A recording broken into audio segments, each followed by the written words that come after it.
함께 말씀 보시고 오후 시간 또 같이 나누도록 하겠습니다. 동일하게 누가복음 15장 11절부터 우리 24절까지의 말씀. 띄우지 못하니까 우리 성경책 보실까요? 누가복음 15장 11절부터 24절까지의 말씀 저와 함께 교독하시겠습니다.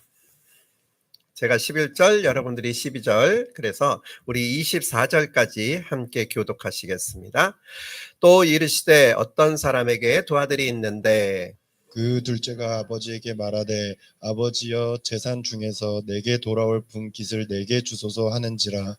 아버지가 그 살림을 각각 나눠 주었더니 그 후 며칠이 안 되어 둘째 아들이 재물을 다 모아가지고 먼 나라에 가 거기서 허랑방탕하여 그 재산을 낭비하더니 다 없앤 후 그 나라에 크게 흉년이 들어 그가 비로소 궁핍한지라. 가서 그 나라 백성 중 한 사람에게 붙여 사니 그가 그를 들러 보내어 돼지를 치게 하였는데 그가 돼지 먹는 쥐염 열매로 배를 채우고자 하되 주는 자가 없는지라. 이에 스스로 돌이켜 이르되 내 아버지에게는 양식이 풍족한 품꾼이 얼마나 많은가. 나는 여기서 주려 죽는구나.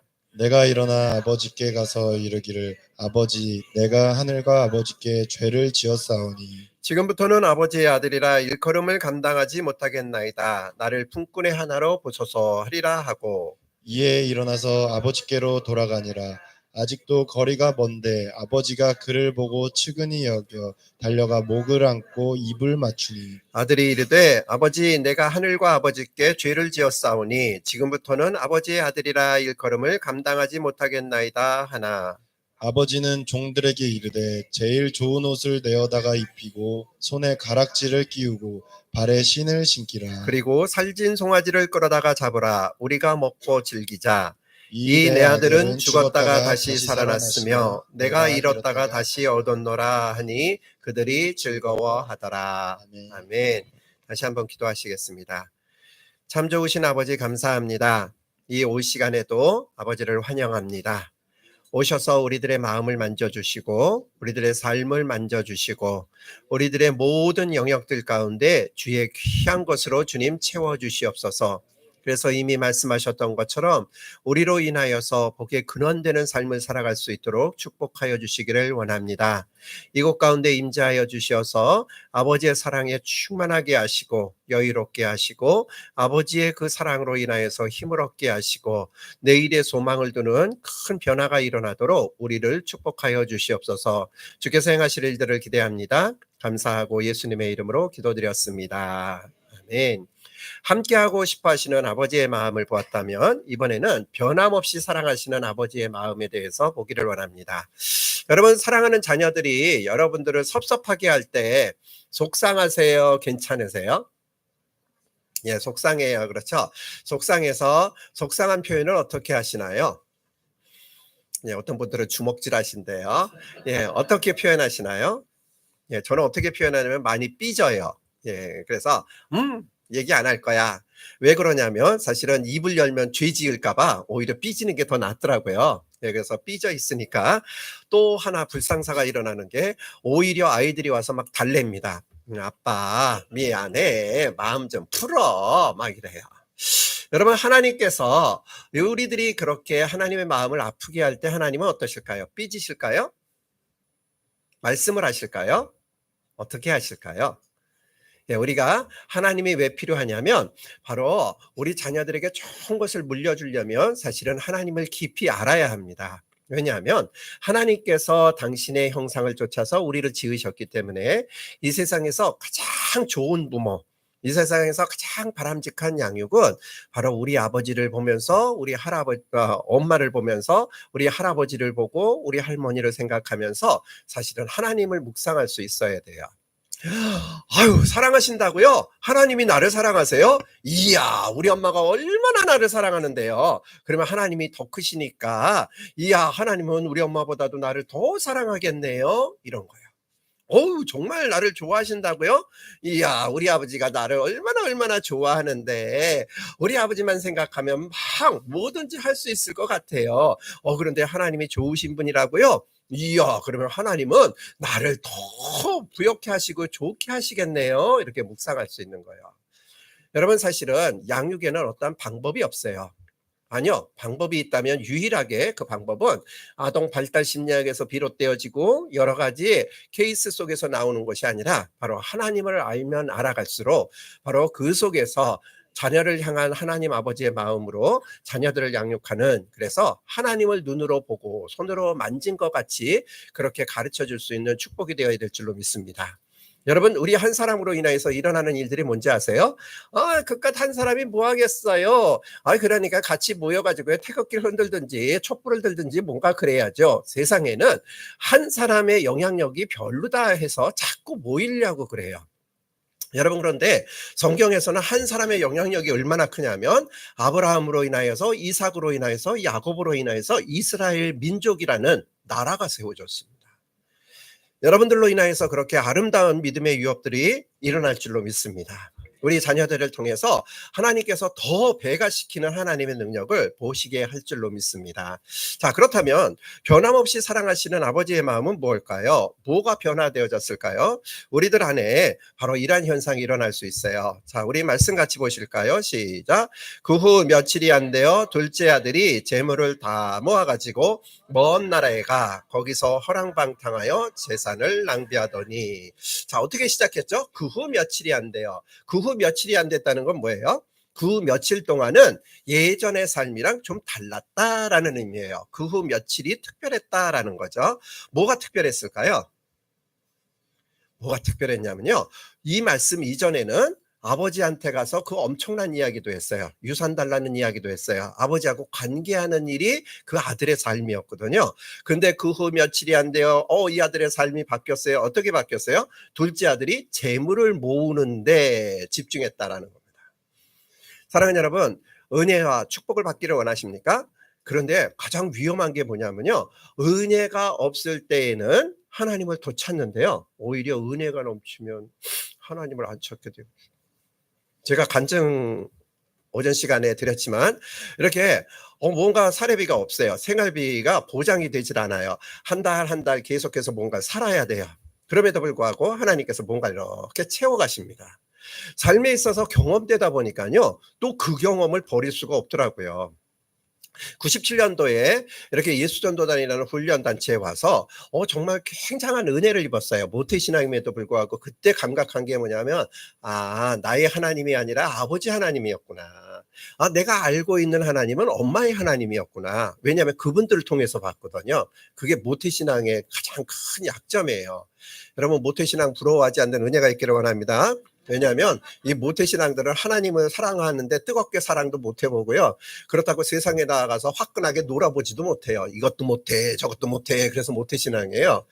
그런데 거기에 가가지고 와, 엄마 아빠의 하나님이 아니라 진짜 나의 하나님인 거를 배웠어요.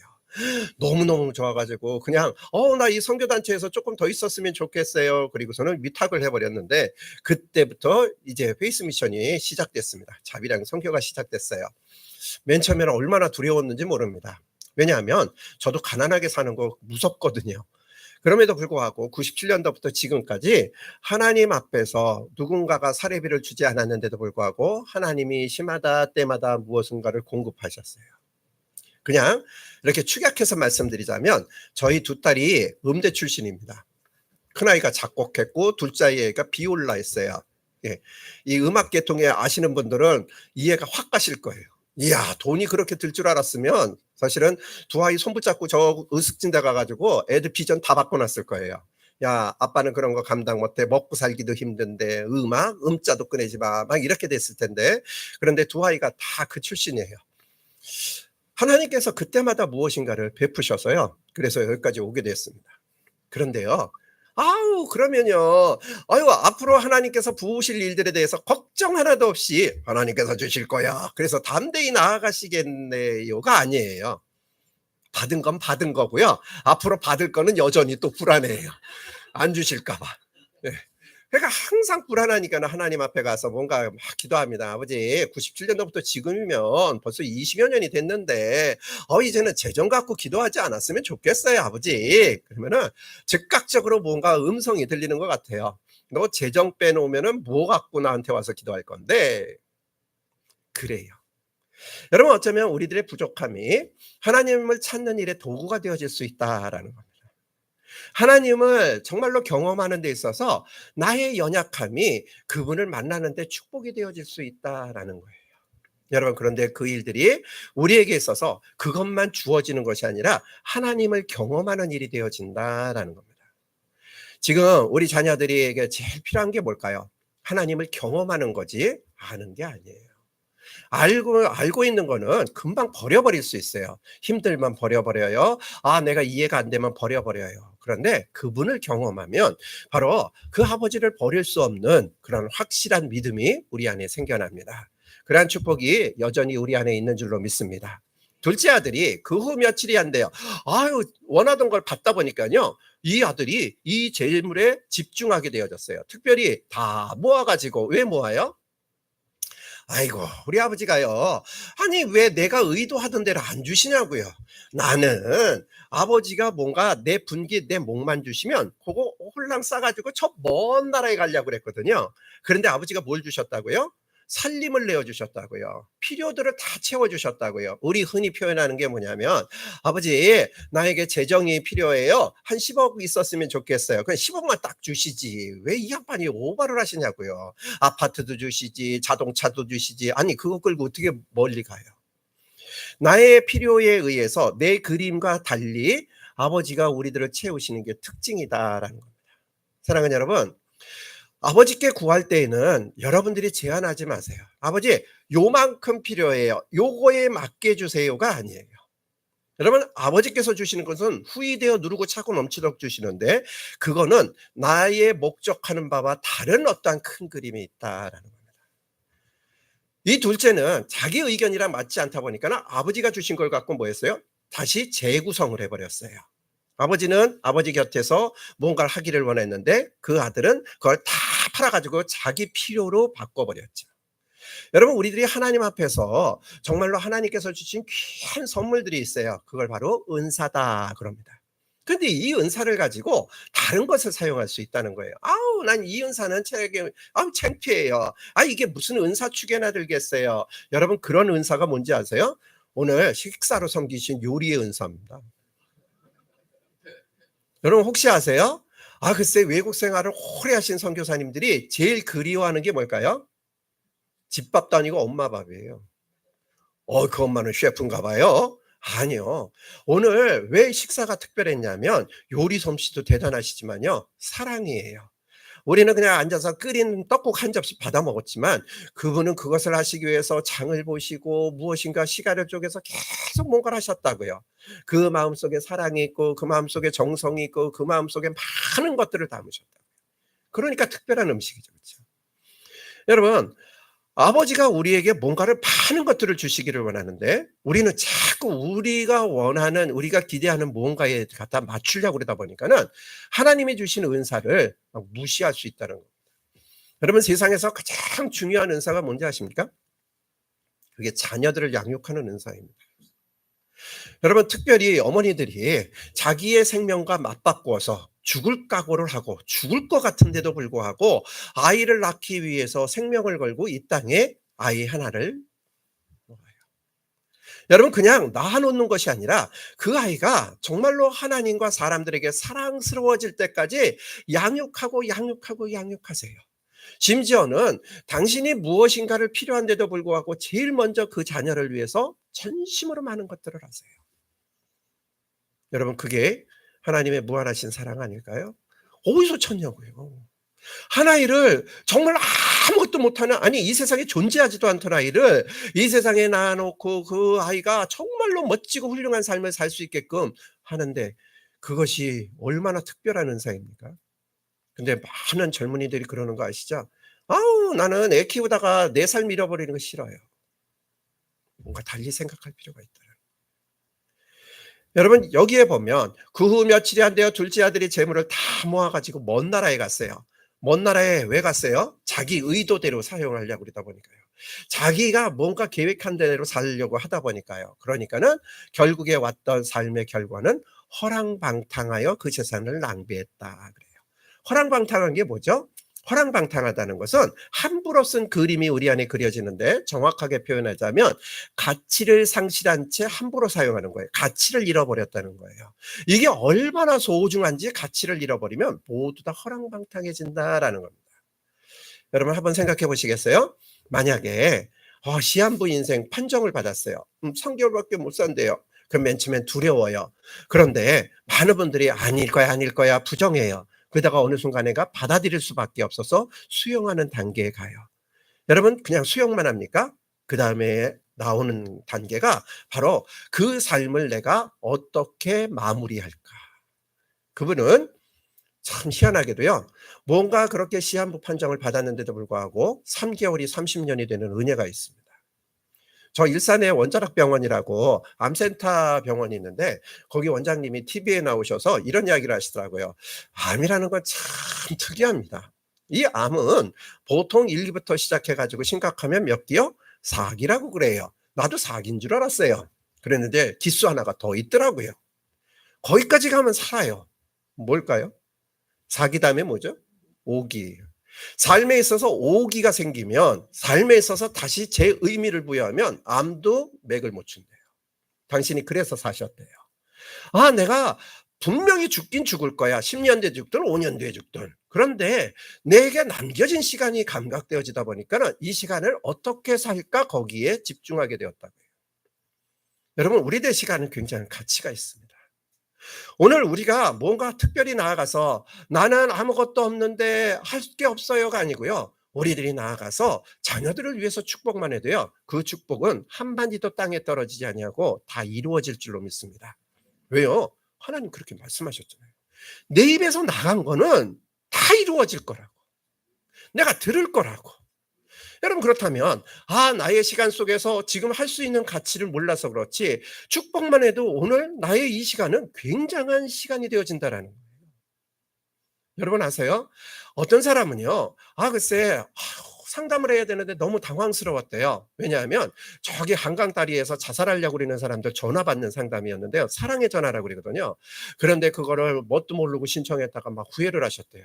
왜냐하면 글쎄 그냥 상담인 줄 알았더니요. 거기에 들어가니까는 상담도 좋지만요. 일단 말을 시작하면 3분을 끄세요라는 조건이 있었대요. 3분. 왜 3분일까요?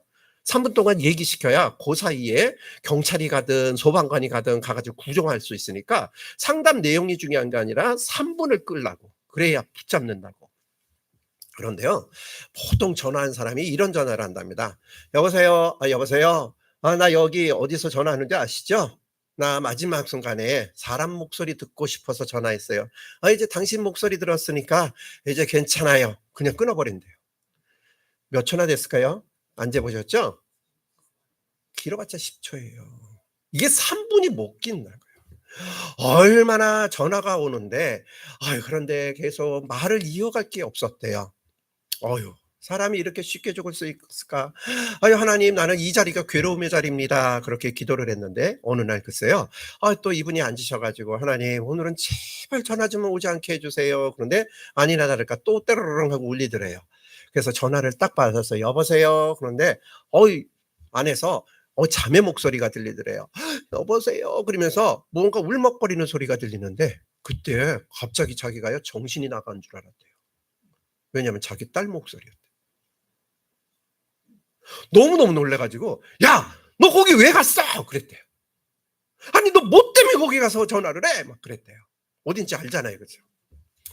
근데 한참 하려고 너 뭐 때문에 거기 갔어? 그러면서 가만히 생각해 보니까는 우리 딸 미국에 있는데 어제 저녁에도 화상 통화했는데 근데 너무 똑같더래요. 근데 거기서 그러더래요. 아저씨 저 아저씨 딸 아닌데요. 그러더래요. 그래서 용서를 구했대요. 미안하다고. 그런데 첫 목소리가 우리 딸인 줄 알아가지고 너무너무 놀랬다고. 지금 진정이 안 된다고. 어쩌다가 거기 갔냐고. 정말 가슴이 아프다고. 아니 상담을 그쪽에서 해야 되는데요. 그런데 이 상담자가 너무 놀래가지고 자기만 얘기를 했대요. 얘기할 수밖에 없었대요. 왜냐하면 너무 가슴이 벌렁거려서. 하다가 무슨 얘기까지 했냐면 아유, 어디 갔는지 사연이 중요한 게 아니라고. 그런데 당신이 지금 뭔 일을 하려고 그러는지 아는데 오늘 나랑 이렇게 통화가 끝나고 당신이 어떻게 됐다는 소식만 들으면 나는 진짜 내 딸을 잃은 거랑 다름없이 평생 아플 것 같다. 자기가 무슨 소리 하는지도 모르고 또 얘기했대요. 그래서 말인데 죽을 일도 오늘만 죽지 않아주면 좋겠다고. 응? 나랑 통화하고 이 사람이 죽었어요. 그러면 평생 아플 텐데 오늘만이라도 안 죽으면 내가 그것에 위로를 받고 살 수 있을 것 같다고. 근데 그렇게 무작정 얘기했는데요. 갑자기 수화기 속에서 그러더래요. 아저씨를 위해서 나 오늘 안 죽을게요. 그때 배웠대요. 사람 살리는 방법은 기술이 아니라고. 간절함이라고. 당신의 삶에 가치가 있다고. 그 자매는 그날 왜 포기했냐면 남 모르는 한 남자의 그 아픔의 이야기 때문에 그거 아프게 하고 싶지 않아서요. 그런 필요를 느껴서요. 여러분, 사랑하는 자녀들이 지금 왜 방황하고 왜 지금 뭔가 집중하지 못하는지 아십니까? 가치를 잃어버렸어요. 여러분, 우리들이 매일같이 고생하면서 왜 다람쥐 쳇바퀴 돌듯이 라는 느낌을 받을까요? 왜요? 나의 인생에 있어서 지금 가치를 잃어버려서 그렇다. 여러분들의 삶의 가치는 어디에 있습니까? 그 가치를 찾지 못한다면 우리는 허랑방탕하게 되어져요. 결국은 낭비하게 되어진다고요. 여러분, 하나님이 우리에게 무엇을 주셨을까요? 성경에 보면 글쎄 어떤 주인이요 먼 나라에 가면서 한 사람에게는 1달란트, 그 다음 사람에게는 2달란트, 또 한 사람에게는 5달란트를 주셨대요. 이거 갖고 뭐 좀 해봐라 라고 주셨대요. 여러분, 성경에 보니까는 이들뿐만이 아니고 우리 모두에게 1달란트나 2달란트나 5달란트 주셨대요. 믿으십니까? 믿으세요? 그럼 몇 달란트 받으셨습니까? 예, 잘 몰라요. 그렇죠? 예, 그래서 하나님이 작정하셨대요. 다음부터는 영수증 받기로. 여러분 몇 달란트 받으셨을까요? 그건 모르셔도 돼요. 그러면 남을 보니까 달란트가 좀 있어 보이는 거 보이시지 않으세요? 그렇죠? 야, 우리 목사님 보니까는 이렇게 다재다능하셔, 이런 것도 하셔. 아유, 저 양반이야말로 5달란트 받은 것 같아. 뭔가 보여요. 그렇죠? 여러분, 다른 사람에겐 달란트가 보이는데 왜 내 손에는 달란트가 안 보일까요? 왜일까요? 여러분, 이 달란트 중에 1달란트 맡은 사람이 땅속에 묻어두고 아무것도 안 했대요. 그렇죠? 안 해서 그래요. 안 한 게 문제지 잃어버리거나 실패하거나 이런 게 아니라고요. 왜 안 했냐고 너는. 이거 네 맘대로 뭔가를 해보라고 그랬는데 왜 안 했냐라는 거예요. 왜 안 하게 돼요? 가치를 상실해서 그래요. 사실은 잃어버릴까 봐 손해볼까 봐 못해요. 이 두려움이 못하게 하는 것 같은데 아니요. 여러분, 뭔가 가치만 있다면요. 나 망해도 좋아. 한번 해볼 거야. 이런 마음이 올라오는데 그럼에도 불구하고 그것을 포기하는 이유는 뭐냐면 내가 갖고 있는 것의 가치를 모를 때입니다. 자, 그러면 하나님께서 우리에게 주신 1달란트, 2달란트, 5달란트는 어떤 역량이 있을까요? 뭘 할 수 있는 걸까요? 성경에 보면 이 달란트는 화폐 단위예요. 근데 화폐가요, 되게 큰 단위예요.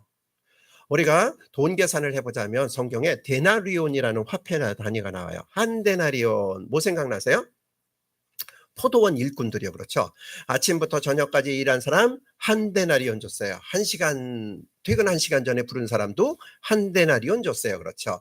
그렇게 데나리온이라는 단위가 나오는데 이 데나리온이 모여서 달란트를 만드는 거예요.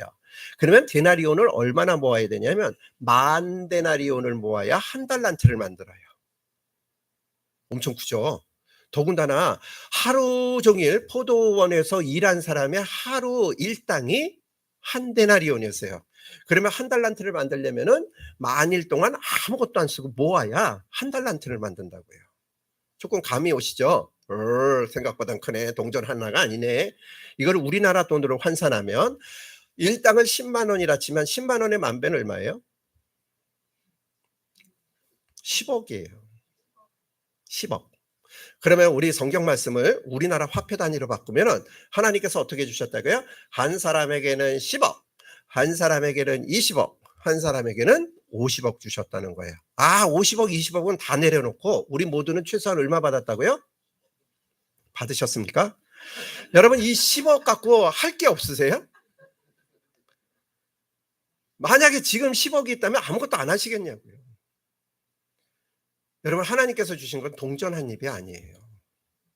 여러분만이 하실 수 있는 어떤 은사를 주셨어요. 근데 그게 엄청난 거라고요. 저희 막내를 소개해 드렸는데 저희 막내는 뇌성마비아입니다. 두 손 두 발을 못 써요. 그런데 이 친구가 굉장히 말을 잘합니다. 막 많은 것들을 나누기를 원해요. 저희 집에는 장애인이 없어요. 막내 아들이지. 왜냐하면 장애인 취급을 안 해요. 왜냐하면 같이 살다 보면 장애가 아니에요. 그냥 걔는 그렇게 사는 애예요. 그냥 당연히 그렇게 돌봐야 돼요. 그렇게 사는 게 당연하다 보니까는 그 아이랑 지금 26년 살면서요. 그냥 저희 부부가 밤에 한 번도 안 일어나고 푹 자보는 경우가 없어요. 왜냐하면 저희 아이가 꼭 부르거든요. "아빠, 엄마 왜 추워 이불 덮어줘. 더워 이불 걷어줘. 화장실." 뭐 이런 거예요. 그러니까는 자다 말고 걔 이불 덮어줘야 돼, 걷어야 돼, 어린아이처럼 그래요. 그런데 사실은 고단하고 피곤할 것 같지만요. 을이 그렇게 산다 생각하니까요. 그것도 특별한 일이 아니에요. 그런 아이랑 함께 사는데 이 아이가요. 글쎄 뭔가를 얘기해요. "아빠, 나는 있잖아. 왜 장애를 극복해야 되는지 모르겠어. 꼭 극복해야 사람처럼 살 수 있어? 그냥 장애가 있는데도 불구하고 내가 행복하고 내가 뭔가 누리면 안 돼?" 뭐 이런 이야기들을 해요. 어느 날 중학교 3학년 때 "아빠, 나는 온 세상 사람들하고 다 이야기하고 싶은데 많은 사람들이 내 외모를 보고 '야, 너도 생각할 줄 아냐? 야, 장애인도 말할 줄 아냐?' 막 이런대요. 그래서 다른 사람들이 내 모습을 보고 얘기를 안 들어 주니까 '나 책을 쓰고 싶어.' "응? 책? 책 쓰고 싶어." 저희 아이가 타이핑이 안 돼요. 왜냐하면 이렇게 왼손 세 손가락 갖고 있거든요. 그러니까 이것만 가지고 뭔가를 하다 보니까는 마우스는 움직일 수 있는데 밥은 먹을 수 있는데 타이핑이 안 되거든요. 근데 책을 쓰고 싶대요. 써 봐. 방법을 연구해서 써 봐." 그랬어요. 그게 8월 달에 얘기했는데 12월 달에 글쎄 A4 용지로 100 장을 썼어요. 어떻게 썼냐면 아이폰 조그만 거를 이 손에 들어가야 되거든요. 그래서 조그만 거 사 줬는데 거기에 메모장이 있는데요. 엄지손가락으로 안지나 서나 누나 하여튼 간에 그걸로 타이핑을 해 가지고 글쎄 12월 달에 A4 용지로 100 장을 썼어요. 그 중3 때 그렇게 자기가 하고 싶은 이야기를 써 가지고 출판사를 찾아 가지고 출판해서 나만의 특별한 이야기 책을 냈어요. 저희 집에서 월급쟁이는 걔 혼자입니다. 왜냐하면 제가 성남에 사는데 성남 장애인 체육회 선수예요. 예, 그래 가지고 이 성남시 대표로 매일 나가 가지고 금메달 따 갖고 와 가지고 그래서 연금 받고 삽니다. 예. 그래서 재정 어려울 땐 걔한테 빌려요. 막 음악을 하고 싶대요. 그런데 이 손이 안 되잖아요. 그러니까 컴퓨터에서 컴퓨터 음악을 배워 가지고 그래서 지금 작곡을 합니다. 그래서 세 아이가 다 음악을 해요. 항상 고민하는 게 뭐냐면 '또 뭘 할까? 뭘 하면 좋을까?' 인생에 대해서 굉장히 관심이 많아요. 제가 그 아이를 보면 참 절로 묵상이 되어져요. 만약에 입장을 바꿔서 내가 저렇게 장애를 입은 사람으로 살아간다면 내가 가고 싶은 곳에 내 힘으로 못 가고 나는 소변조차도 엄마 아빠한테 부탁을 해야 되는 인생을 산다면 내가 저 아이처럼 '이거 하고 싶어. 저거 하고 싶어. 저거 해 볼까? 이거 해 볼까?' 할까? 전 자신 없어요. 근데 저희 아이에는 그런 은사가 있습니다. 어느 날 글쎄 중학생을 상담하고 와 가지고 너무 힘들어 가지고 "야, 중2 진짜 외계인인가 봐. 말이 안 통해." 막 그러면서 농담으로 그랬어요. 그랬더니 "아빠 왜 그래? 너무 힘들어서 도저히 말이 안 통해." 그랬더니 그 친구가 저희 아들이 그러는 거예요. "아빠, 그 친구 나 한 번만 만나게 해 주면 안 돼?" "왜? 뭐 하려고?" "뭐래. 그냥 이렇게 나 보여 주면서 '야, 이 친구야. 나 같은 사람도 살아.' 그러면 끝나지 않을까?" 사랑하는 여러분, 하나님이 우리에게 뭔가를 주셨어요. 모세처럼 민족을 이끌어야 되는 것만은 아니에요. 아브라함처럼 부르심을 쫓아서 갔더니 아브라함이 믿음의 조상이 되어져서 자녀들이 복을 받는 일들도 했다고요. 나라를 구하는 것만 중요한 게 아니라고요. 우리 자녀를 하나님 뜻 가운데 온전히 세워가는 게 중요한 거라고요. 아무것도 못 배워서 나는 구두 닦기로 먹고 살았는데 복음이 들어오기 시작하니까요. 이걸 주체할 수 없어서 구두 닦기를 할지언정 내가 아무것도 못 배웠을지언정 하나님의 마음을 나누다 보니까요. 지금까지 유명한 D.L. 무디라는 선교사님이 나온 거예요. 여러분 하나님께서 우리에게 주신 독특한 게 있는데요. 그거는 화폐 가치로 따져도 10억이라는 단위가 가장 밑에 단위예요. 뭘 하고 싶으십니까? 그냥 결정만 하면 되는데 그럼에도 불구하고 이게 맞을까? 혹시 실패하는 건 아닐까? 이게 한 데나리온 맡은 사람의 마음이었다고요. 여러분 뭐 하시겠습니까? 아침에 우리가 하나님 앞에서 정말로 성가대를 통해서 우리의 마음도 모아서 하나님께 영광을 돌리고 은혜 받는 시간이 있었어요. 그런데 교회마다 이렇게 방문해 보면 참 안타까운 소리가 들려요. 음악성이 어떻다고요. 화음이 어떻다고요. 여러분 아십니까? 하나님께 드리고 하나님께서 기뻐하시는 음악은요. 영의 노래지 음악성이 아니에요. 여러분 한국교회가 이렇게 부흥되어진 최고의 악기가 혹시 뭔지 아십니까? 뭔지 아세요? 불길 같은 주성령 이거였어요. 이거. 저희 어렸을 때 헌금 중에요. 강대상 헌금이 있었어요. 왜냐하면 목사님들이 이거 두둥기셔가지고 이게 빵꾸 나서 6개월에 한 번씩 갈았어야 됐거든요. 여러분 음악성이 부흥을 일으킨 게 아니에요.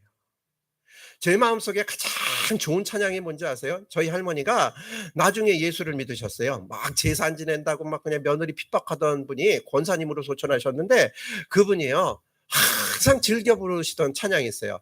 빈들의 마른 뿔같이 시들은 나의 영혼 이거예요. 음악성 있어 보이세요? 여러분 근데 그것이 영혼의 찬양이고 영혼의 고백이고 여러분 그것이 자녀들에게 있어서 할머니를 기억하는 은혜라고요. 여러분 우리가 갖고 있는 것에 대해서 가치를 상실하다 보면 50억만 보여요. 10억 갖고 뭐예요? 왜 쟤한테는 아니 50억이나 주면서 나한테 왜 10억이에요? 이거 차별하는 거 아니에요? 그런데 하나님의 공평성은 어디 있냐면 바로 여기에 있어요. 우리 아들 너는 내가 너에게 정말로 이렇게 많은 것들을 유통시킬 수 있는 은사를 줬는데 너는 그거 하면 성공하겠다. 야 유통업을 하려면은 창고도 사야지 물건도 있어야지 트럭도 있어. 너는 기초비용이 드는 게 되게 많겠다. 너는 50억쯤 있어야 그래야 네가 원하는 거 시작하겠다. 야. 우리 딸 아유 너는 머리가 좋아가지고 컴퓨터 전공했구나. 그래 너는 컴퓨터만 있으면 되고 정말로 좋은 사무실 있으면 되면 너는 10억이면 충분히 시작하겠다. 야. 뭐요? 합당한 걸 주시지 공평한 것은 합당한 게 공평한 거지 50억 줬어요 100억 줬어요가 아니라고요. 여러분 그런데 우리는 자꾸 은사를 견주어요. 여러분들이 하고자 하시는 것들을 하시면 된다고요. 제가 이렇게 제주도 열방대학이라는 곳에 있었는데 거기에서 먼저 리더가 이제 물러나고 이제 제가 이렇게 승계를 하는데 참 힘들었어요. 왜 힘들었냐면 저는 좀 심각한 모드거든요. 예, 웃기는 모드보다는 심각하게 뭔가를 하는 모드예요. 그런데 저희 앞전에 있는 리더는요, 글쎄요, 얼마나 웃기는지, 그 형제는 치유 강사거든요. 그런데 가가지고 치유 집회 하다가 사람 웃겨가지고 울지도 못하게 만들어가지고 화가 나게 만드는 사람이에요. 얼마나 농담을 하는지. 그렇게 뭔가 뛰어나요. 예, 막 우울증 걸리는 환자들 다 나아요. 그 형제한테 가면. 금방 막 깔깔대고 웃게 만드니까요. 얼마나 부러운지요. 난 저거 못하는데. 리더는 돼야 될 텐데 너무너무 열등감이 드는 거예요. 그래가지고 나도 한번 해봐야지 개발하면 돼. 그리고서는 책방에 가가지고 유머집을 한 3권을 샀어요. 그래가지고 막 읽어가지고 그중에 제일 재밌는 유머를 하나 골라가지고 외웠어요. 다음날 학교 가서 하려고. 그래서 밤새 외워가지고 이제 학교 가서 이제 판을 벌리려고 했습니다. 여러분 제가요 재미난 이야기를 하나 알게 됐는데 들려드릴게요. 이러고 그러면서 얘기하다가요 이제 요 포인트에서 웃어야 돼요. 그래가지고 기대를 잔뜩 하면서 열심히 얘기를 했어요. 근데 안 웃는 거예요. 안 웃는 것 같지는 좋아해요. 저 구석에서 어떤 분이 그래요. 아멘. 유머를 했는데 은혜를 받아가지고 저기서 아멘 하고 있어요. 그래서 제가 그 시간에 제가 결정한 게 하나 있어요. 난 띄우는 건 포기다. 예. 그래서 저는 항상 은사가 뭐냐면 하늘을 나는 사람도 저 물밑으로 깔아앉히는 데는 은사가 있어요. 여러분, 띄우는 사람도 은사지만 깔아앉히는 사람도 은사예요. 그렇죠. 여러분 안에 독특한 은사들이 있어요. 하나님께 물어보세요. 나한테 도대체 뭘 주셨냐고. 나만이 할 수 있는 그 특별한 게 뭐냐고. 박사님들 부러워하지 마세요. 박사님들이요, 사실은 자기가 알고 있는 거 그거 하나의 탑이지 나머진 몰라요. 박사님들의 특징이 뭔지 아세요? 자기가 알고 있는 그 포인트에는 이야 그냥 며칠을 쉬지 않고 떠들 수 있는데요, 못 하나 못 박아요. 왜냐하면 거기에만 뭔가 탁월하지 다른 것은 없다고요. 이 말씀을 왜 드리냐면 여러분 모든 걸 잘하셔야 되는 게 아니라고요. 하나님께서 뭔가 우리에게 주셨어요. 여러분 안에 치유의 은사가 있으시다고요. 아무리 손 얹고 기도해도 안 낫던데, 이 치유의 은사가 뭐냐면요, 여러분 마음의 병도 고치는 게 치유의 은사예요. 아유, 난 저 양반이랑 이야기하면 아니 내가 왜 그 얘기까지 했는지 몰라. 그렇게 어떻게 다 털어놓게 만들지? 그분은 들어주는 은사세요. 여러분 마음의 짐을 벗기게 만드는 은사가 얼마나 귀한 은사입니까? 제가 알고 있는 어떤 영성 지도자는 글쎄요 마귀를 내어줬는데요, 저 그분 봤다가 헐 했더랬어요. 왜냐면 한국에서는 두들겨 패잖아요, 그렇죠? 마귀를 패는지 사람을 패는지 하여튼 패는데, 거기는요 글쎄 뭔가 이렇게 이상한 현상이 일어나니까는 그분께 데리고 갔어요. 그랬는데 글쎄요 다른 것도 안 하고요, 그 어려운 영어 한마디에 하는데 반응이 일어나더라고요. Jesus loves you. 그런데 퍽 꼬꾸라져요. 막 발광했는데 갑자기 푹 주저앉아요. 그때 배웠어요.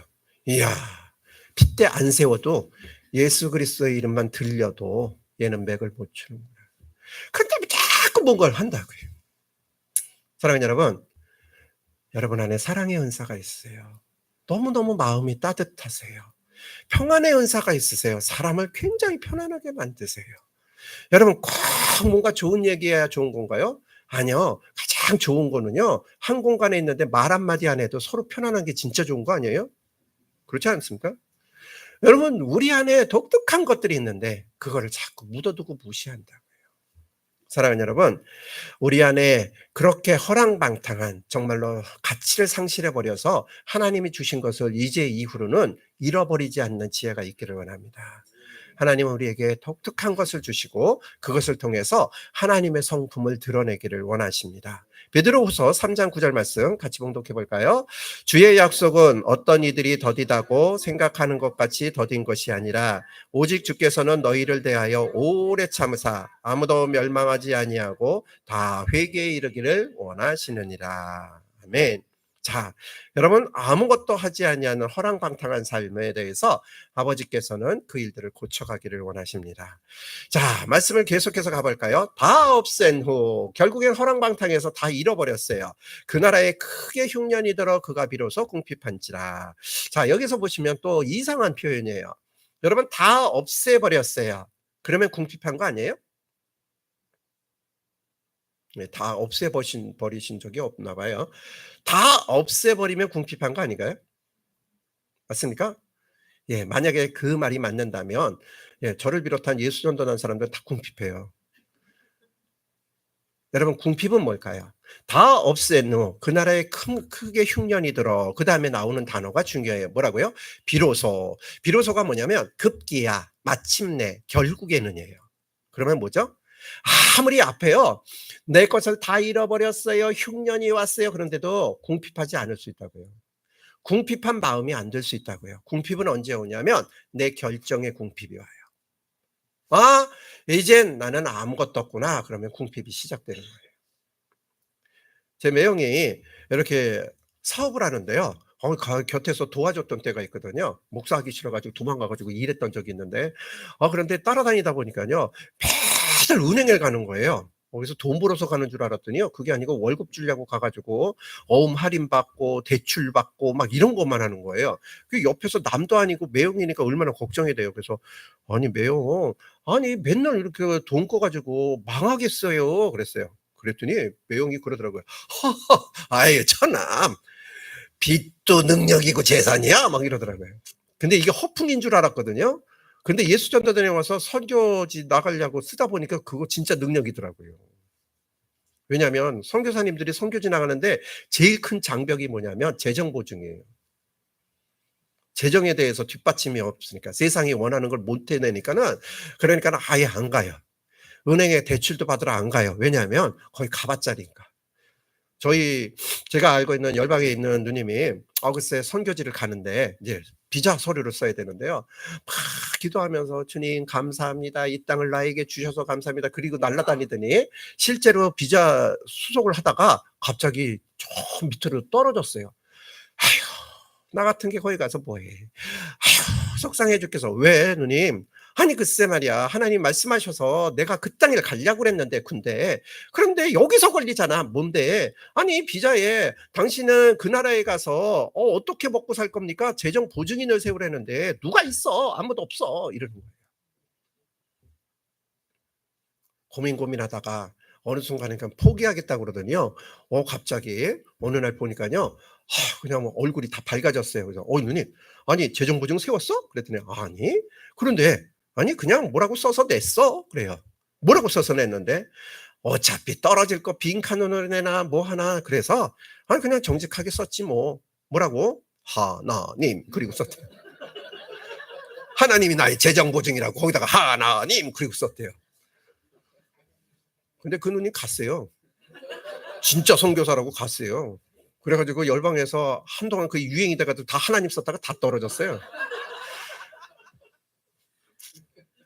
여러분, 궁핍함이 뭘까요? 실제적으로 우리들의 삶에 뭔가 나의 잔고가 없어지고 내가 지금 뭔가 필요한데 그걸 채우지 못하는 게 궁핍이 아니에요.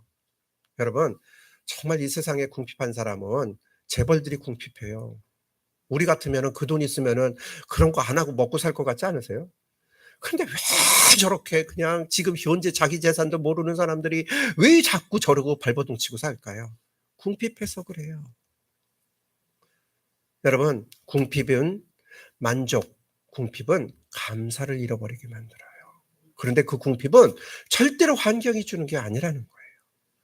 궁핍은 나의 마음이 줘요.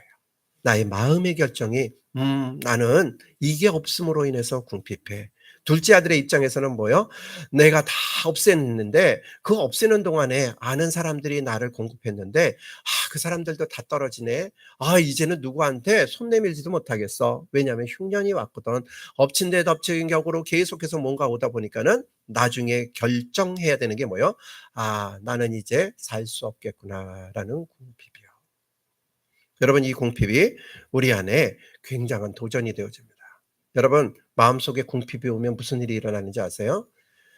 여러분들이 보시는 그림에 있는 주인공은 엘리야라는 선지자입니다. 여러분, 엘리야 아시죠? 엘리야가 어떤 사람이에요? 죽지도 않고 하늘에 올라간 사람이요, 글쎄. 그런데요, 이 사람이 이러한 삶의 경험이 있습니다. 열왕기상 19장 4절 5절 같이 봉독해 볼까요? 시작. 자기 자신은 광야로 들어가 하룻길쯤 가서 한 로뎀나무 아래에 앉아서 자기가 죽기를 원하여 이르되 여호와여, 넉넉하오니 내 생명을 거두시옵소서. 나는 내 조상들보다 낫지 못하나이다 하고 로뎀나무 아래에 누워 자더니 천사가 그를 어루만지며 그에게 이르되 일어나서 먹으라 하는지라. 엘리야가 뭐 했다고요? 자살 시도했다고. 광야를 하룻길쯤 걸어갔는데 그거는 일이 있어서 걸어간 게 아니고요. 뭐요? 자기 자신을 지치게 만들어 가지고 다시 힘이 써서 광야를 벗어나지 못하게 만들어 놓고 로뎀나무 그늘 아래 가서 죽기를 청합니다. 아이고, 죽고 싶어. 이게 궁핍이에요. 사랑하는 여러분, 혹시 여러분들의 삶에 죽고 싶어, 죽었으면 좋겠어, 밤에도 이불을 덮고 자는 게 아니라 아버지, 내일이 오면 뭐예요? 오늘보다 더 끔찍하고, 내일이 오면 뭐예요? 오늘의 반복일 테고, 아이고 이렇게 십수년을 살았는데 아버지 그냥 예쁘게 이제는 소원이라고는 그냥 이불이 흙이 되어서 그냥 여기가 무덤이 되어서 이대로만 갔으면 좋겠어요. 그러지 않으세요? 여러분, 근데 부끄러워하지 마시라고요. 왜요? 승천할 줄도 모르고 죽으려고 했던 사람들이 있어요. 여러분, 이 마음은 환경에서 오는 게 아니에요. 내 마음에서 비롯되어져요. 여러분, 하나님은 우리의 아버지 되세요. 하나님은 그분은 재산이 많은 분이세요. 하나님은 나에게 무엇이든지 구하면 들어주시겠다고 약속하신 분이세요. 그 아버지가 있는데, 그 아버지가 옆에 계시는데 왜 우리가 죽기를 청해야 할까요? 사랑하는 여러분, 우리 안에 그런 죽음의 영들이 떠나가는 은혜가 있기를 원합니다. 여러분, 궁핍에 대해서 결정하지 마세요. 아버지가 계셔요. 아버지가 계시기 때문에 나는 부유한 사람이에요. 나누어 줄 것이 많은 사람이에요. 많은 사람들에게 축복하고 많은 사람들에게 더 귀한 것들을 흘려보낼 그러한 능력이 있는 줄로 믿습니다. 우리 이 시간에 좌우에 계신 분께 우리 축복하실까요? 당신에게 하나님의 생명을 선물합니다. 아멘. 예. 여러분 안에 생명이 있으세요. 믿으십니까? 그 생명이라는 건 소송케 만들고 생명이라는 것은 죽음과 상관없이 변화를 일으키는 중요한 능력입니다. 여러분 안에 그 일들이 회복되어질 때 궁핍한 마음이 사라지는 은혜가 일어날 줄로 믿습니다. 여러분, 이렇게 죽기를 각오했을 때 아들 엘리야를 어떻게 하셨어요? 글쎄, 주의 천사가 와서 어루만져요. 그렇죠? 어루만진다는 게 뭐죠? 사랑의 터치를 한다는 거예요. 하나님은 우리 안에 궁핍이 왔을 때 궁핍의 마음, 하나님을 잃어버려서 아버지를 잃어버려서 나 궁핍해 이제는 굶어 죽게 생겼어 라고 결단했을 때 오셔서 어루만지시면서 따스함을 회복시키세요.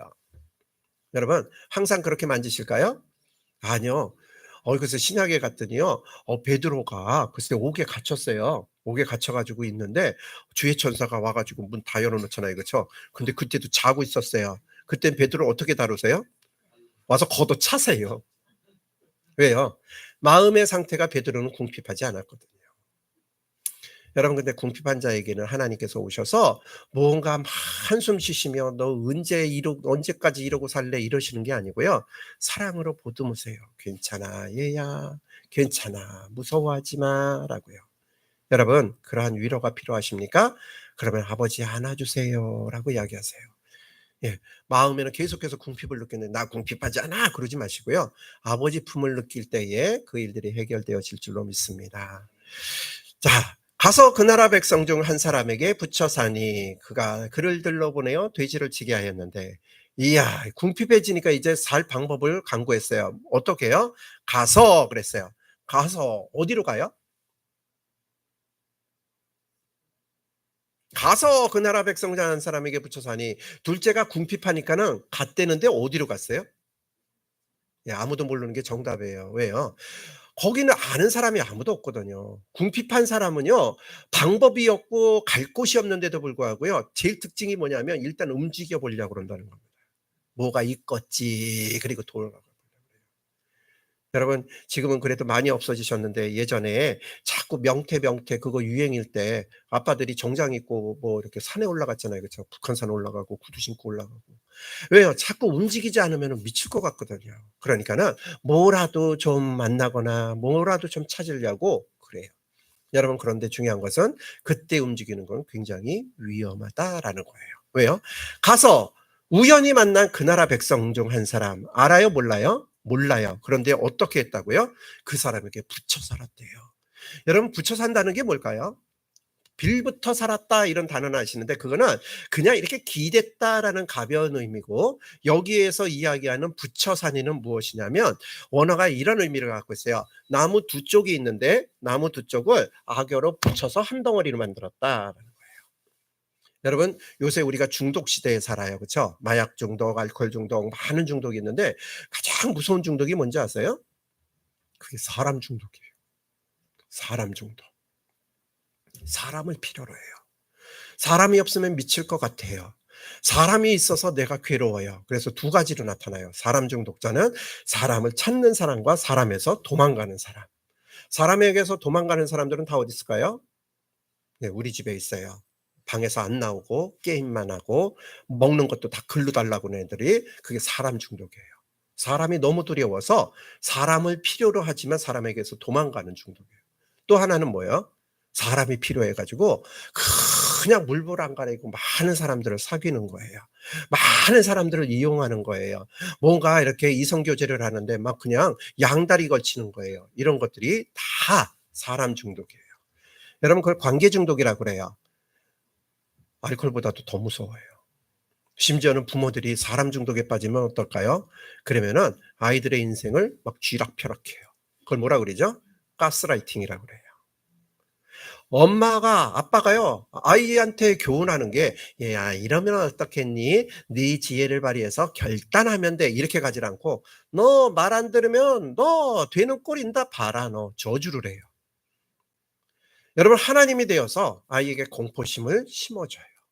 여러분 그러다 보니까는 부모 말은 하나님 말처럼 들어야 된다는 가스라이팅 무서운 가스라이팅에 걸려요. 여러분 그러면 아이는 스스로 결단하는 힘을 다 잃어버립니다. 그러면 키우기는 좋아요. 왜냐하면 공갈 협박하면 잘하거든요. 그런데 나중에는 자기 삶을 살지 못해요. 여러분 우리 안에 그런 위험이 있는 것이 바로 한 사람에게 붙여 사니라는 거예요. 여러분 혹시 여러분 마음속에 여러분들의 관계 속에 하나님보다도 더 의지하고 놓지 못하고 계속해서 그 사람을 찾아야 되는 그러한 사람은 누구입니까? 여러분 하나님께서 그 일들에 대해서 정말 심각하게 다루기를 원하세요. 왜요? 바로 우리가 알고 있는 성경의 인물 중에 그렇게 사람에게 붙여 살고 자기 직분을 잃어버린 사람이 있기 때문에 그래요. 자, 여러분들이 보시는 그림은 누구냐면 바로 사무엘과 엘리 제사장이에요. 여러분 엘리 제사장은 어떤 사람이었어요? 엘리 제사장은 원래 하나님의 말씀을 듣고 하나님께 제사 지내고 누구보다도 하나님하고 친한 사람이거든요. 근데 성경에는 뭐라 그랬냐면 하나님 음성 듣는 게 신기하게 여겨지는 세대였다 그래요. 제사장이 하나님 말씀 못 알아들었다고요. 그럼 무슨 삶을 살았어요? 우리 사무엘상 1장 12절 13절 같이 봉독해 볼까요? 시작. 그가 여호와 앞에 오래 기도하는 동안에 엘리가 그의 입을 주목한즉 한나가 속으로 말하매 입술만 움직이고 음성은 들리지 아니하므로 엘리는 그가 취한 줄로 생각한지라. 자, 그가 여호와 앞에 오래 기도하는 동안에 그가 누구예요? 엘리예요? 한나예요? 한나예요. 그렇죠? 기도는 한나가 했어요. 누가 해야 되는데요? 엘리 제사장이 열심히 해야 되는데요. 그러면 엘리 제사장은 기도 대신 뭐 했을까요? 뭐 했죠? 자매를 묵상했어요. 얼마나 관찰을 했는지 저 뭐 하는 거야? 왜 저기 서서 졸이고 있어? 아니 그런데 입술은 움직이는 거 보니까 자는 건 아니네. 그런데 소리가 안 들려? 이야 술 취해가지고 쭝얼쭝얼 되나 보다. 이런 해석이 있어요. 여러분 제사장은 오히려 그 누구보다 하나님 앞에 나아가서 기도해야 되는 존재가 글쎄 사람을 보고 있다고요. 사랑하는 여러분, 내 사랑하는 사람들 또는 나의 절친 그 어떤 특별한 사람을 교회로 인도했을 때 제일 주의하셔야 되는 게 뭔지 아세요? 그게 바로 예배를 내가 안 드리고 그 사람 주목하는 거예요. 제가 어렸을 때 얼마나 시달림을 당했는지 몰라요. 어머니랑 같이 교회 가면은 조금만 고개 숙여도 콱 멍청하게 있어도 콱 찔르고. 여러분 뭔가 나의 남편이 나의 아내가 교회에 처음 나왔으면 도와줘야 되는 건 맞는데 그런데 그 사람이 뭐 하는지에 집중해서 자꾸 그것만 섬기시는 분들 계세요. 여러분 그게 나쁜 거라고요. 여러분 하나님 안에서 우리가 먼저 하나님 앞에 내가 나가야 되는데 자꾸 옆에 사람 돌보게 된다. 여러분 자녀들과 함께 예배 오면 자녀들이 좋아해요? 싫어해요? 싫어해요. 왜 싫어하는지 아세요? 자꾸 지금 내버려 두지. 왜 옆에서 자꾸 간섭이냐고. 아니 집에서 같이 나왔으면서 갑자기 예배드리다 말고 야 신발은 왜 그거 신고 왔냐? 뭐 이런 거 얘기한대. 헐. 여러분 그래서 지금 우리 교회는 그렇지 않으실 줄로 믿는데 많은 교회들이 글쎄요. 이 청년부나 학생부는 이렇게 개척해서 독립교회로 세웠으면 좋겠다고 하는 애들 되게 많아요. 부모님하고 전혀 접촉 안 넣는 교회를 갔으면 좋겠다. 사랑하는 여러분, 우리가 하나님 앞에 나아가야 되지 않을까요? 하나님께 열심히 예배해야 되지 않을까요? 여러분, 예배 보는, 예배 드리는, 예배의 은혜를 받는 모습을 보여야 되는 게 아니고 진짜 은혜를 받아야 돼요. 여러분, 왜요? 이미 말씀드린 것처럼 내 잔이 차고 넘쳐서 그들을 적셔야지 그게 아니고 잔은 이렇게 드는 거야 라는 걸 가르쳐 주는 게 아니라는 거예요. 여러분 우리들이 그렇게 축복의 통로가 되어지기를 원합니다. 왜요? 엘리 제사장을 통해서 우리에게 정말 강력하게 말씀하시는 게 있어요. 사무엘상 2장 12절 말씀 봉독해 볼까요? 시작. 엘리의 아들들은 행실이 나빠 여호와를 알지 못하더라. 이야, 엘리가 제사장이에요. 그렇죠? 엘리 아들들은 직업이 뭘까요? 이들도 제사장이에요. 지금식으로 따지자면 엘리라는 목사님이 계시는데 목사님 아들들이 하나님을 모른다고요. 자기 자녀들에 대해서 하나님을 가르쳐 주지 않았다고요. 사랑하는 여러분, 여러분들의 가족을 생각해 보시겠어요? 자녀들의 하나님을 만나는 일들을 위해서 어떻게 노력하고 계십니까? 아유, 가정 예배 드리자 그랬는데 말을 들어. 아니에요. 여러분들이 재단을 쌓으세요. 여러분들이 무엇인가를 하시는 일들을 통해서 일어나요. 여러분, 하나님께서는 우리를 축복의 통로로 세우신다는 것이 바로 거기서 나오는 일들입니다. 하나님을 가르쳐 주기를 원하십니까? 하나님 앞에서 살아가는 사람의 모습을 보여야 눈에 보이지 않는 하나님을 볼 수 있어요. 예수님, 하나님이 어디 계시고 어떤 모습이십니까? 얘들아, 나를 보면서도 하나님을 보라 하느냐라고 말씀하세요. 여러분, 우리는 하나님을 믿는 사람들이고 하나님이 지으신 사람들이에요. 믿으십니까? 그렇다면 우리의 삶 속에서 하나님을 만나는 모습이 자녀들에게 하나님이 과연 계시구나, 하나님이 과연 엄마와 함께 아빠와 함께 하시는구나라는 것을 복음처럼 들려줄 수 있는 축복이 되어질 줄로 믿습니다. 나아가서 많은 사람들이 그래요. 요새 교회 다니는 사람이요. 요새 진짜로 손살에 그렇게 쳐요. 여러분, 그럼에도 불구하고 여러분 한 분 한 분은 이러한 소리를 장차 듣게 되실 줄로 믿습니다. 제가요, 교회 다니는 사람 통해서 예수님도 있고 하나님도 있고 뭔가 얘기는 많이 들었는데요. 당신이 믿는 하나님은 이제까지 만나서 믿는다고 하는 하나님이랑 다른 것 같아요. 내가 당신이 믿는 하나님, 당신이 이야기하는 하나님은요, 저도 믿고 싶어요. 여러분, 그게 진짜 아닐까요? 나는 다른 건 몰라. 그런데 엄마가 믿는 하나님은 난 믿고 싶어. 아빠가 일평생토록 그렇게 함께 살아왔던 그 하나님이 어떤 분이신지 나 알고 싶어. 여러분, 그것이 지금 이렇게 혼탁한 세대에 방법이 없다고 하는 세대에 전도할 수 있는 유일한 방법이에요. 나 저 사람처럼 살고 싶어. 그래서 많은 사람들이 주식 투자해요. 성공하려고 뭔가 막 거기 가서 뭔가를 하려고 그래요.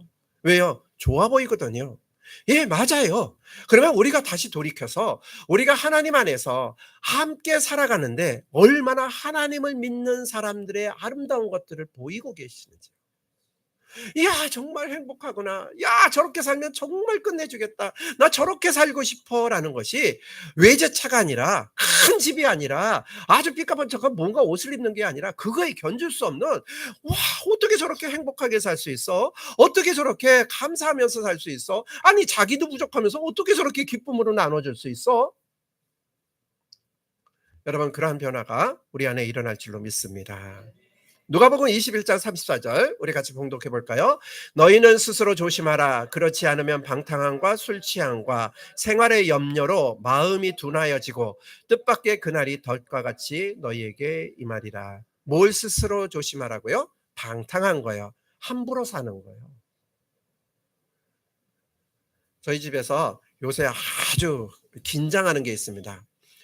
손주가 지금 3살이고 그리고 손주가 지금 7개월 됐어요. 근데 중요한 건 뭔가 말을 따라해가지고 깜짝깜짝 놀랄 때가 있어요. 미치겠네. 뭐 이거예요.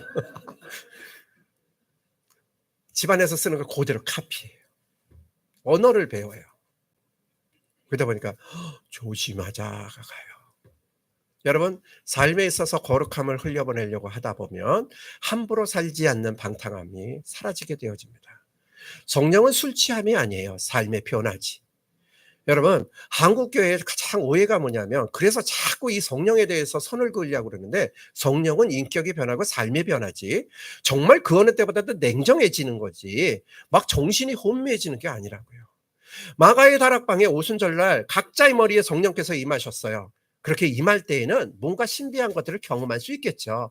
내가 냉랭한데 갑자기 마음이 따뜻해져요. 얼어붙은 것 같이 경직되어졌는데 몸이 풀어져요. 아니 내가 슬픔을 꾹꾹 누르고 살아왔는데 그 성령의 불꽃이 와가지고 괜찮다고 말씀하세요. 그러다 보니까 울려고 그래서가 아니라 자꾸 새는 걸 경험해요. 여러분 뭔가 많은 성령이 오셔서 만지실 때가 그게 성령의 충만함이 아닌데, 근데 그 성령의 충만함이라고 그래요. 성령의 충만함은 밤새도록 성령께서 오셔서 그렇게 제자들을 마가의 다락방이라는 특수한 장소에 있던 사람들을 만지셨는데, 그 다음날 무슨 일이 일어났어요? 광장으로 뛰어나갔어요. 무슨 일이 일어났어요? 나 어부였는데도 불구하고 말씀을 외치기 시작했어요. 많은 사람들이 놀랐어요. 언제 저들이 성경을 알았냐고. 살 길을 찾기 위해서 숨죽이면서 살던 사람들이 하룻밤 사이에 성령께서 임하시니까요, 말씀을 전하는 전도자가 되었다라는 겁니다. 성령은 그렇게 우리들의 삶을 바꾸시는 분이지 정신을 혼미케 하시는 분들이 아니세요. 여러분, 건강한 성령의 충만함이 우리 안에 있기를 원합니다. 우리의 마음속에 하늘로부터 오는 담대하며 하늘로부터 오는 당당하며 뭔가 묶을 것은 묶고 풀 것은 풀 수 있는 천국의 열쇠를 사용하는 그러한 자유로움이 우리 안에 있기를 원합니다. 제가 저희 단체에서 섬기는 학교 중에 시니어 DTS라고 있습니다. 그 시니어 DTS는 말 그대로 어르신들이 가시는 학교예요. 막내가 60입니다.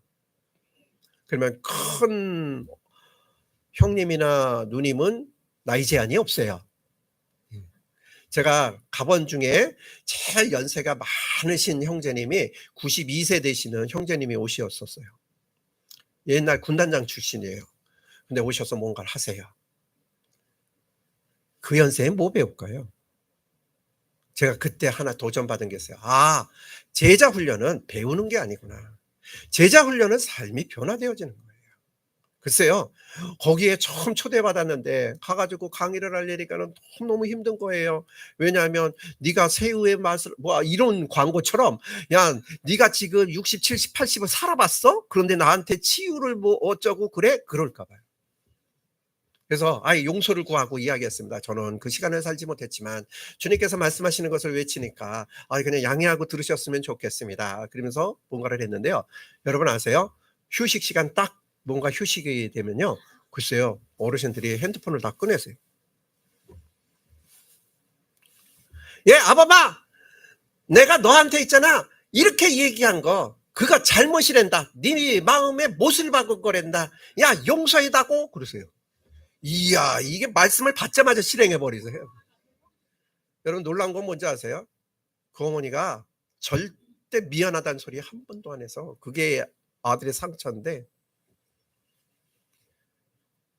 제가 그때서야 알았어요. 하나님께서 만지시면 서서히 변하는 게 아니라 확 변하는 거예요. 여러분 술 끊으려면 확 끊어야지. 나 소주 대병 마셨는데 이제 한 병씩 마시는 걸 줄일 거야. 그거 못 줄여요. 그렇죠? 확 돌아서는 게 회개인데, 여러분 성령께서는 그렇게 우리들의 삶을 그냥 손바닥 뒤집듯이 뒤집으실 수 있는 분이세요. 믿으십니까? 그래서 우리가 성령의 충만함을 구하는 거지 뭔가 신비한 체험하려고 그러는 게 아니라고요. 여러분 신비한 체험하시려면 오히려 저기 놀이터에 가셔서 번지 점프 하실 때 신비한 체험이 일어나요. 이야, 거기서 떨어졌는데 이렇게 죽지도 않는구나. 심장마비 걸릴 것 같은데 괜찮구나. 이런 거예요. 여러분 진짜 성령께서 역사하시는 일들을 우리가 사모함으로 그렇게 경험하는 은혜가 있기를 원합니다. 하나님을 의지하는 그 일들, 그것이 얼마나 중요한데 뭘 그렇게 해보겠다고 입증해 보이겠다고 몸부림치는 자녀들을 안타까워하세요. 아빠 좀 써먹어라 그러세요. 성령 하나님께서 우리들을 도우시는 큰 은혜를 베푸실 줄로 믿습니다. 우리 한 가지만 보고 이제 쉴까요? 이제 말씀이 그가 돼지 먹는 쥐염 열매로 배를 채우고자 하되 주는 자가 없는지라 그래요. 여러분 둘째가 돼지가 먹는 쥐염 열매를 먹고 싶어 했는데 먹었어요? 못 먹었어요? 제 얼굴 보면 답이 안 나오고 말씀을 보셔야 나와요. 먹었어요? 못 먹었어요? 못 먹었어요. 그렇죠. 이야, 제가 전도사실에 얼마나 설교를 거꾸로 했는지요. 돼지가 먹는 쥐염 열매를 둘째가 먹고 이런 거 얘기했어요. 먹었는 줄 알았어요. 왜냐하면 제 사고방식에는 최소한 아버지라면 배고픔부터 해결해야 된다라는 순리가 있었어요. 여러분, 그런데 배고픔 해결 안 한다고요. 돼지가 먹는 쥐염 열매를 먹고자 했으나 먹지 못합니다. 근데 그게 아버지 사랑이래요. 여러분, 우리들이 제일 힘들어하는 게 그거 아닐까요? 열심히 기도했는데 응답 하나도 없는 거. 왜 간절히 그 어느 때보다도 간절히 기도하는데 왜 이분이 어금니를 꽉 깨무시고 아무 소리도 안 하냐고. 돌이켜라라도 돌이킬 수 있는데, 그래 라면 또 저 기대하고 있을 수 있는데 응답이 안 올 때가 있어요. 여러분, 제가 세상에서 제일 어렵고 힘들 때가 뭐냐면 기도하는데 아무 감각이 없을 때 제일 힘들어요. 왜 그러시는데요? 삐지셨어요. 뭐라도 좀 느끼게 해줘요 라고요.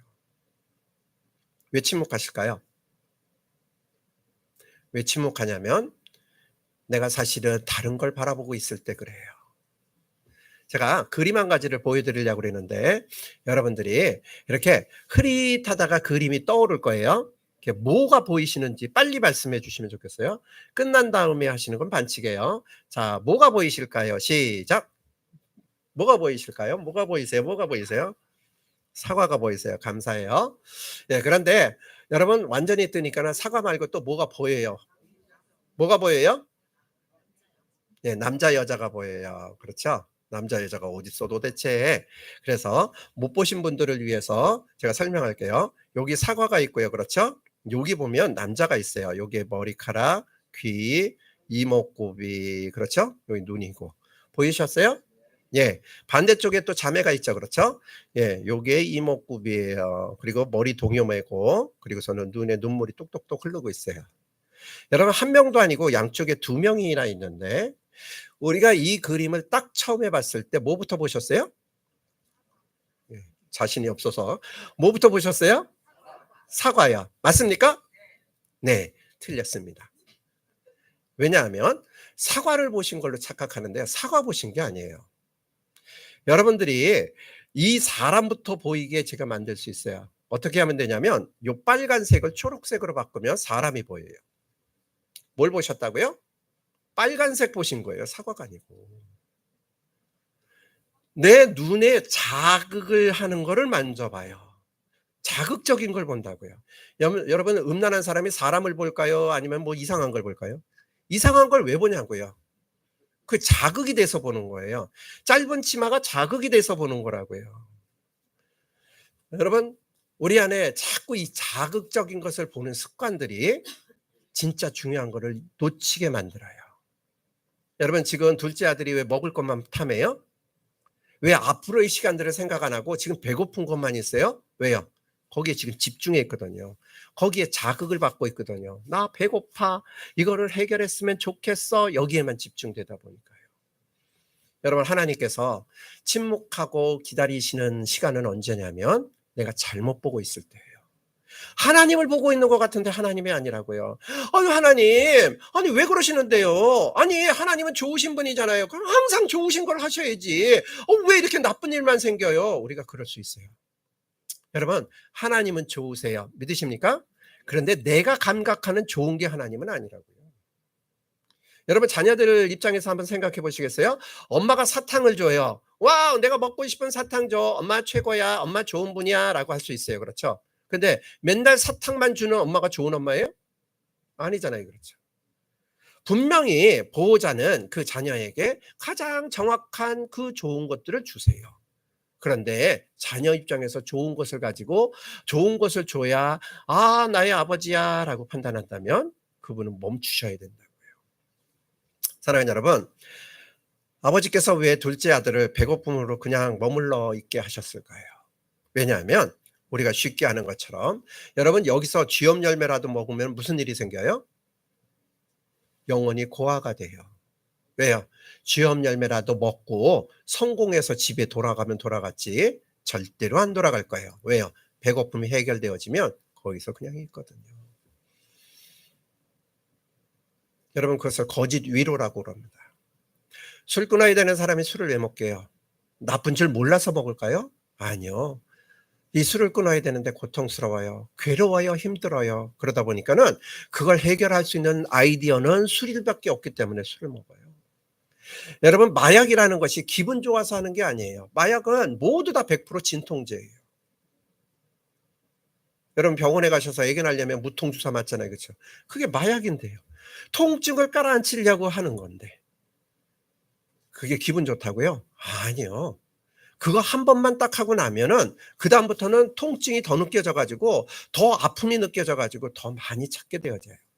여러분, 그래서 많은 분들이 뭔가 진통제 잘 안 드시는 게 왜 그래요? 이게 내성 생겨서 자꾸 안 드시잖아요. 그렇죠? 아유, 그냥 아프고 말 거야. 경험하셨기 때문에 그래요. 의존성이 생긴다는 거예요. 여러분, 하나님 앞에서 우리가 살아갈 때 하나님이 나에게 고통을 주십니까? 지금 진통제가 필요한 것이 아니기 때문에 그러세요. 그럴 땐 기다리셔야 돼요. 그렇지 않으면 아버지 필요 없이 살 수 있는 고아와 같은 마음이 들어서 쥐염 열매도 먹고 닥치는 대로 먹고 닥치는 대로 사는 삶을 살아가게 되어진다라는 겁니다. 자, 우리 창세기 3장 8절 말씀 같이 봉독해 볼까요? 시작. 그날 바람이 불 때 동산에 거니시는 여호와 하나님의 소리를 듣고 아담과 그의 아내가 여호와 하나님의 낯을 피하여 동산 나무 사이에 숨은지라. 아담과 하와가 어떻게 했어요? 범죄를 했는데 해결책은 뭐였죠? 아버지 앞에 나서는 거예요. 그렇죠? 아버지, 어떡해요? 아이고, 그냥 정신줄 놓고 얘기하다가 보니까는 홀랑 먹지 말라는 거 먹었어요. 토해지지도 않아요. 이미 소화됐나 봐요. 뭔가 얘기해야 되잖아요. 도울 분은 하나님이신데, 그런데 그 하나님이 안 느껴졌습니까? 동산나무 사이에 거니시는 하나님의 소리를 들었어요. 그런데 뭘로 결정했어요? 하나님의 낯을 피하기로 결정하다 보니까는 하나님께 나아가는 것 대신에 숨어버렸다고요. 사랑하는 여러분, 왜 우리가 신앙생활에서 하나님 앞에 자꾸 나아가는 것에 대해서 격려를 드리냐면 바로 숨는 것이 아니고 자꾸 나아가서 아버지를 만나려고 하고 아버지한테서 해결받으려고 하고 배고프게 만드세요. 왜 배를 고프게 만드냐고 아버지께 물어봐야 무언가가 나온다고요. 여러분, 그러한 은혜, 그러한 지혜가 우리 안에 회복되어지기를 기대합니다. 여러분들의 삶을 고단하게 하는 것이 무엇입니까? 해결하려고 하지 마세요. 그건 고아예요. 보호자가 있는 사람은 제일 먼저 하는 것이 바로 부모에게 쪼르르 달려가서 이거 어떻게, 이거부터예요. 이거 어떻게. 그러면은 그 보호자가 뭔가에 대해서 이야기해줘요. 여러분, 그러한 위로와 그러한 안정감으로 우리가 계속해서 지혜롭게 행하는 우리들의 삶이 되어지기를 기대합니다. 우리 잠깐 기도하실까요? 하나님, 나의 아버지가 되셔서 감사합니다. 이제 아버지와 함께 동행하는 구체적인 일들이 일어나도록 축복하시기를 원합니다. 특별히 내게 있어서 좋은 감각이 없는 일들 가운데에도 그곳에서도 여전히 아버지를 찾는 은혜를 허락하여 주시옵소서. 이곳에 아버지가 안 계시다고 이제는 나 홀로 감당해야 된다고 육신의 아버지가 나를 버리고 감으로 인하여서 내 마음에 그러한 습관이 들었다 할지라도 이것은 내가 감당할 일이 아님을 고백하고 아버지 앞에 나아가기를 원합니다. 고아와 같이 살지 않게 해주시옵소서. 우리들의 목소리로 아버지 앞에 기도하시겠습니다. 아버지, 그렇습니다. 이 시간에 우리들이 고백하는 것은 이제 우리들 안에 정말로 나쁜 일이 있다 할지라도 아버지 앞에 먼저 달려나아갈 수 있도록 도와주시기를 원합니다. 아버지께 먼저 손을 내밀게 하시고 아버지께 두 팔 벌려 하나 달라고 이야기하는 아이처럼 먼저 아버지 품에 뛰어드는 사람이 되어지도록 축복하여 주시기를 원합니다. 홀로 감당하지 않게 하시고 싸워 이기려고 하지 않게 하시고 이 정도 됐다고 증명해 보이려고 애쓰지 않게 하시고 아버지 품에 기대어 아버지를 누려가는 귀한 회복이 우리 안에 일어나도록 아버지 역사하여 주시옵소서. 아버지, 여전히 우리 안에 삶의 문제들이 있지만 이 시간에 아버지 앞에 결단하는 것은 문제를 아버지 앞에 드리기를 원합니다. 이제껏 그 문제를 풀고 해결하기 위해서 답을 구하였지만 이제는 답을 구하지 않기로 결정합니다. 왜냐하면 아버지가 그 일들을 감당하셔서 내게 답을 주시는 것이 아니라 문제를 사라지게 하시는 아버지이시기 때문인 것을 고백합니다. 내가 고아가 아님을, 내게도 아버지가 계심을, 나를 포기하지 아니하시고 사랑하시는 아버지가 계심을 기억하게 하여 주시어서